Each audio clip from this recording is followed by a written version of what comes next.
Good evening friends, जय श्री कृष्णा, राधे राधे। कैसे हैं आप सभी? आई होप सब लोग बहुत अच्छे होंगे। तो यहाँ पे देखिए गुड़ पापड़ी बना रही हूँ। तो ड्राई फ्रूट निकाल लिए हैं मैंने, पिस्ता, बादाम और काजू, और यहाँ पे मलाई का घी इकट्ठा किया हुआ है, तो उसी से बनाऊँगी मैं गुड़ पापड़ी। तो देखिए कढ़ाई में डाल दिया है घी, थोड़ा ही डालूँगी। ये जो ड्राई फ्रूट है वो रोस्ट करने के लिए, उसके बाद आटा सेकने के लिए मैं और डाल लूँगी। पर सारा अभी ज़्यादा नहीं डाल रही हूँ, क्योंकि फिर वो बादाम रोस्ट करते हैं तो ब्राउन ब्राउन हो जाता है सारा घी, इसीलिए। और गोंद भी मैंने निकाल के रखा था थोड़ा, तो वो भी डाल रही हूँ। नॉर्मली तो मैं गुड़ पापड़ी मतलब प्लेन ही बनाती हूँ, पर अभी विंटर है तो सब ड्राई फ्रूट वगैरह डाल के ही बना रही हूँ। तो बच्चे खा लेंगे, वरना तो बिस्किट वगैरह ये सब ऐसा ही, सब फालतू चीज़ें ही ऐसी खाई जाती हैं। बच्चे हेल्दी तो कुछ खाते नहीं हैं, तो क्यों ना इस तरीके से हेल्दी इनको खिला दिया जाए। तो बस मैं गुड़ पापड़ी बना रही हूँ, फटाफट से बन जाती है, ज़्यादा टाइम नहीं लगता है इसलिए। तो मतलब फटाफट से वाली रेसिपी है। तो एक बैच मैंने गोंद का डाल दिया, फुला के निकाल लिया है। और दूसरा ये देखिए अच्छे से कर रही हूँ, बिल्कुल स्लो गैस पे मैंने किया है, तो बहुत अच्छे से हो जाता है। स्लो टू थोड़ा सा मीडियम। और गोंद ऐसा बारीक ही कूटा हुआ मिल गया था मुझे, तो मुझे कूटने का झंझट नहीं हुआ कि छोटा करना पड़े। बाकी छोटा छोटा ऐसा मिल जाता है मार्केट में। तो अब यहाँ पे डालूँगी काजू, और बाद में डालूँगी पिस्ता। सब अलग अलग ही रोस्ट कर रही हूँ, क्योंकि फिर कुछ जल्दी सीख जाते हैं, जैसे कि बादाम को बहुत टाइम लग जाता है रोस्ट होने में, मतलब थोड़ा ज़्यादा लगता है, और काजू और पिस्ता इनको थोड़ा कम लगता है। तो फिर वो अगर सारे साथ में डालो तो जल जाते हैं, इसलिए फिर मैंने अलग अलग ही इनको मैं रोस्ट करूँगी। और घी भी मैंने थोड़ा ही डाला है, ऐसा नहीं कि पूरा जैसे तल के निकालते हैं वैसा नहीं कर रही हूँ। सिर्फ रोस्ट के लिए थोड़ा ही घी डाला है। तो बस इनको रोस्ट कर लेंगे और निकाल लेंगे। और डायरेक्ट कच्चा भी डालना चाहे तो डाल सकते हैं, पर रोस्ट करने से थोड़ा टेस्ट और एक्स्ट्रा टेस्ट बढ़ जाता है मतलब। तो बच्चों को तो फिर टेस्टी ही चाहिए, इसीलिए हेल्दी हो ना हो, टेस्टी होना ज़्यादा ज़रूरी है। और इसलिए फिर मैंने इनको रोस्ट किया, काजू को रोस्ट कर लिया है, और इसको निकाल लूँगी। फिर डाल दूँगी पिस्ता।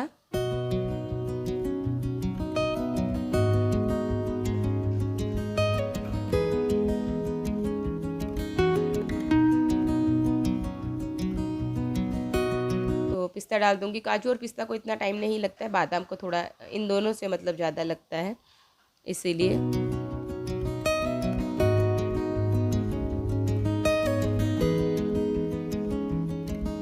गैस स्लो ही रखा है, ज़्यादा हाई नहीं रखा है, स्लो टू मीडियम ही रखा है। तो बस पिस्ता भी हमारे हो गए हैं, तो इनको निकाल लेंगे।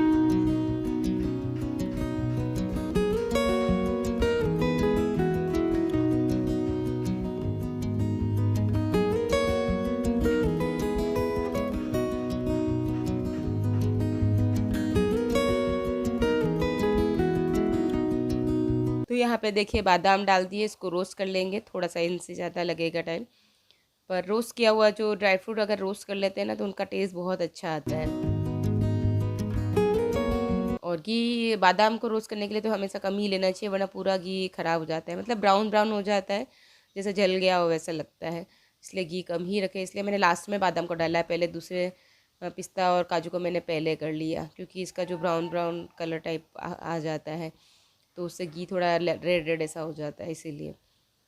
तो बस फटाफट से इसको भून लेंगे, और उसके बाद इसको मैं क्रश कर लूँगी। बिल्कुल पाउडर नहीं बनाऊँगी, फ़ाइन क्रश करूँगी। तो यहाँ पे देखिए उनको मैंने फ़ाइन कर लिया है। अब मैं सेक रही हूँ आटा। ड्राई फ्रूट को मैंने चॉपर में चॉप कर लिया, और उसके बाद आटा सेक रही हूँ, क्योंकि आटा सेकने के तुरंत बाद फिर टाइम नहीं रहता है, तो रेडी चाहिए सब कुछ। इसीलिए मैंने पहले ड्राई फ्रूट को चॉप कर लिया अच्छे से चॉपर से, और गोंद को भी चॉपर से चॉप किया। उसके बाद मैंने आटा सेकना स्टार्ट किया। तो ये देखिए यहाँ पर आटा सीख गया, गुड़ भी वगैरह भी मैंने सब रेडी करके रख लिया। तो आटा यहाँ पर अच्छे से कलर आ गया है, बादामी कलर हो गया है बढ़िया से। और आटा अच्छे से रोस्ट होने के बाद मैंने इसमें डाल दिए हैं तिल, 5-6 चम्मच डाले होंगे लगभग। तो गरम घी है, तो उसमें अच्छे से रोस्ट हो जाएंगे गरम गरम में, मतलब जो आटा सिका हुआ है तो उसमें अच्छे से हो जाएंगे गरम में, क्योंकि तिल को तो ज़्यादा टाइम लगता नहीं है। और यहाँ पर मैंने डाल दिया है जो भी जो जो ड्राई फ्रूट थे तीनों, जो उनको मैंने क्रश करके रखा था उनको डाल दिया है इसमें। और इसके बाद डालूँगी मैं गोंद जो पीसा हुआ है, वो भी मैंने चॉपर में ही कर लिया था चॉप। देखिए गोंद भी बहुत अच्छे से हो गया है, घी है अंदर तो इस तरीके से लग रहा है।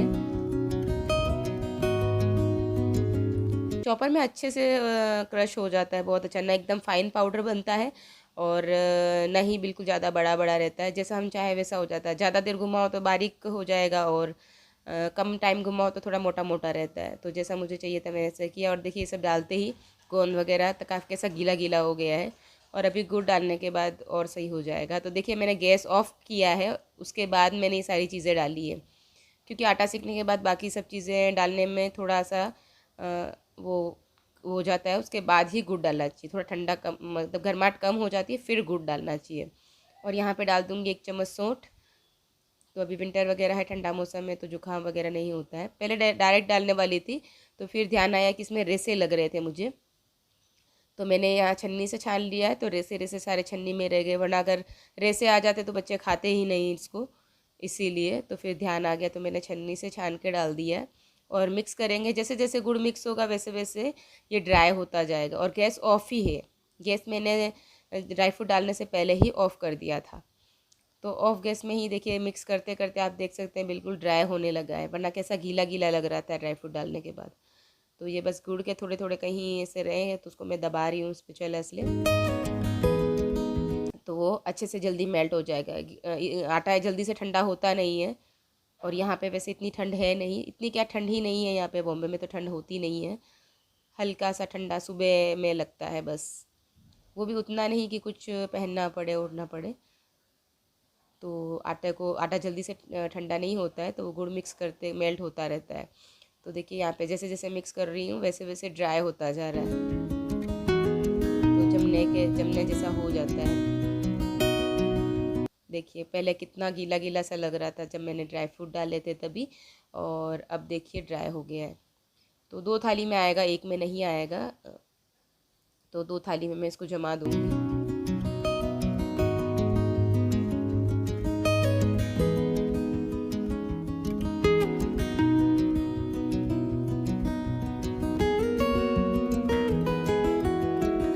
तो मिक्स हो गया है, तो मैं थाली में डाल रही हूँ। और थाली को मैंने नीचे मतलब घी वगैरह कुछ भी नहीं लगाया है। एक थाली तो जो ड्राई फ्रूट मैंने निकाले थे वही है, और एक दूसरी लूँगी, लेकिन कहीं नीचे कुछ भी चिपकता नहीं, क्योंकि इसमें जितना घी है उस हिसाब से ग्रीस करने की ज़रूरत ही नहीं पड़ती है। तो अच्छे से इसको कर लूँगी, तो ये एकदम से इवन हो जाता है, स्पैचुला से अच्छे से हो जाता है। तो ज़्यादातर मैं इसी का यूज़ करती हूँ, इस तरह से कुछ जमाना होता है तो एकदम क्लीन आता है ऐसा ऊपर से, एकदम बहुत अच्छा लगता है मतलब। और काउंटर टॉप पे देख सकते हैं आप कितनी भीड़ लग रही है, क्योंकि जगह नहीं बचती है यहाँ पर। थोड़ा प्लेटफॉर्म छोटा है, चूल्हा आता है, चूल्हे के साइड में 1-2 डिब्बे रह जाएँ नमक का और घी का, इतनी ही जगह बचती है। और उस साइड में बर्तन रखने का स्टैंड रखा है, बस इतना ही है। और इस साइड में फ्रिज की जगह, तो काउंटर टॉप पे इतनी जगह नहीं बचती, मतलब परात तो रख भी नहीं सकती हूँ मैं, थाली भी पूरी नहीं रहती है, इतनी ही जगह बचती है, इसलिए थोड़ा सा दिक्कत होती है कुछ भी बनाती हूँ तो मैं। तो यहाँ पे देखिए दोनों थालियों में मैंने कर लिया अच्छे से, और उसके ऊपर से डाल दिया मैंने तिल। तो उससे बहुत दिखने में बहुत अच्छा लगता है और टेस्ट भी अच्छा लगता है। ये वैसे तिल से भुने हुए ही रखे हुए थे तिल, तो थोड़ा सा उसको दबा दूँगी तो वो चिपक जाएगा गुड़ पापड़ी के साथ। और 10 मिनट इसको छोड़ दिया मैंने ठंडा होने के लिए, उसके बाद मैं इसको कट कर रही हूँ। ज़्यादा टाइम नहीं दूँगी, सिर्फ 10 मिनट ही रखना है ठंडा होने के लिए, उसके बाद कट लगा देने हैं। उसके बाद जब ज़रूरत है तब निकाल सकते हैं। तो देखिए यहाँ पे कट लग गए हैं, और हमारी गुड़ पापड़ी रेडी हो गई और यहाँ से निकाल ली गई है। खाना शुरू हो गई बच्चों ने, और उसके बाद मैं यहाँ पर बना रह गई हूँ रोटी। सब्जी रखी थी, काफ़ी ज़्यादा रह गई थी सब्जी, तो सिर्फ रोटी ही बनानी थी। जब इस तरीके से होता है तभी मैं कोई काम ऐसा छेड़ती हूँ जो एक्स्ट्रा ऐसी कोई चीज़ हो जिसमें थोड़ा टाइम जाता है, तो तभी छेड़ती हूँ मैं, ताकि एकदम से लोड ना पड़े मेरे ऊपर। क्योंकि सब अगर पूरा खाना रहता है और फिर ये ऐसा चीज़ कुछ बनाओ तो फिर दोपहर में बनाओ तो ठीक है, बाकी तो फिर काफ़ी टाइम हो जाता, खाने का लेट हो जाता है, इसीलिए फिर मैंने आज ये बना दिया। और बर्तन देख सकते हैं आप, और जो तो आधे बर्तन इधर उधर बिखरे पड़े हैं, जैसे कढ़ाई रखी है यहाँ पे, जो मैंने गुड़ पापड़ी बनाई गर्म थी तो मैंने रहने दी काउंटर टॉप पे। उसके बाद इधर भी ये दोनों थालियाँ खाली करनी है, ये हो जाएगी। उसके बाद बाहर हॉल में भी बच्चों ने कुछ खाया पिया, वो बर्तन थे, तो काफ़ी बर्तन थे, सारे रोटी बनाने के बाद सारे बर्तन इकट्ठे किए सिंक में और अब उनको कर लूँगी क्लीन। उसके बाद फिर काउंटर टॉप है उसको भी मुझे क्लीन करना है, वो करूँगी।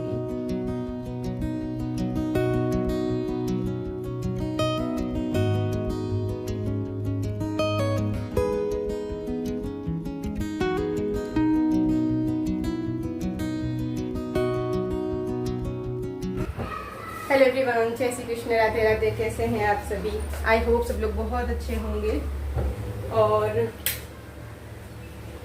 लगभग 12:30 बजने आई है, बजी नहीं है, बजने आई है। मशीन मैंने लगा दी है और आलू मेथी की सब्जी बनी है, आटा भी लगा दिया है और थोड़ी रोटी भी मैंने बना दी थी और बाकी के भी मैंने छोड़ दी है, बच्चे आएंगे फिर बनाऊंगी। बर्तन का ढेर देख सकते हैं आप, सिंक कंप्लीट भरी है और पोछा लगाना है, अभी क्लीनिंग करनी है। यहाँ देख सकते हैं सब्जी,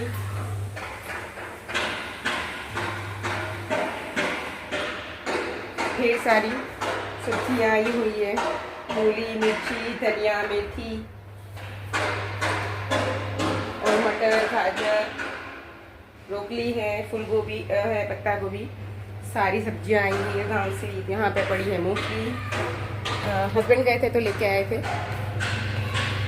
तो चलिए, आवाज़ आ रही है यहाँ पे, यहाँ बिल्डिंग में चल रहा है काम, बिल्डिंग बन रही है, मतलब बैक कैमरे से दिखाती हूँ। बिल्डिंग बन रही है, काम चल रहा है यहाँ पे, तो बहुत आवाज़ आती है।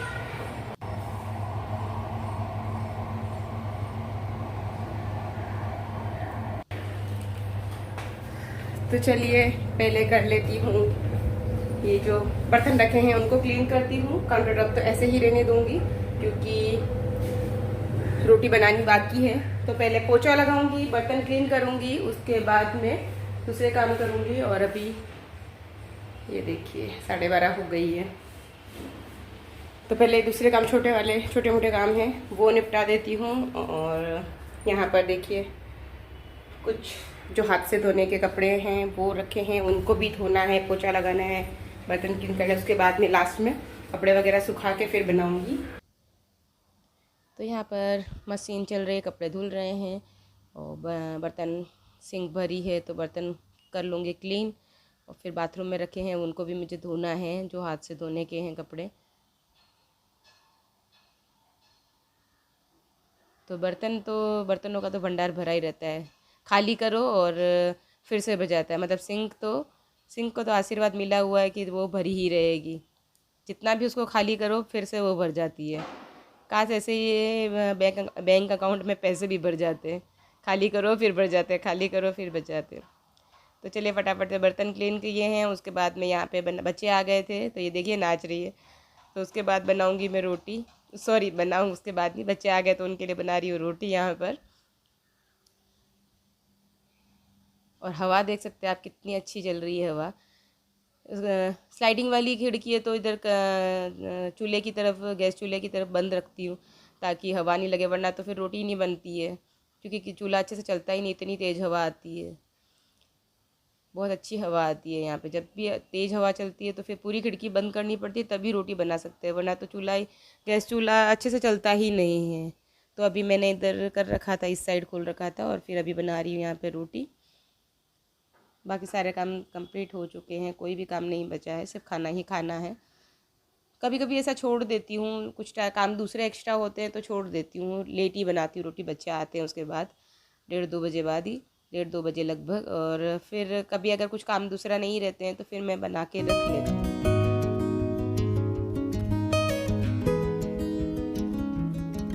तो चलिए वीडियो को यहीं पर करती हूँ मैं एंड। आई होप आपको वीडियो पसंद आया होगा, और पसंद आया तो प्लीज़ वीडियो को लाइक करें, शेयर करें, और चैनल पे न्यू हो तो सब्सक्राइब कर लीजिए।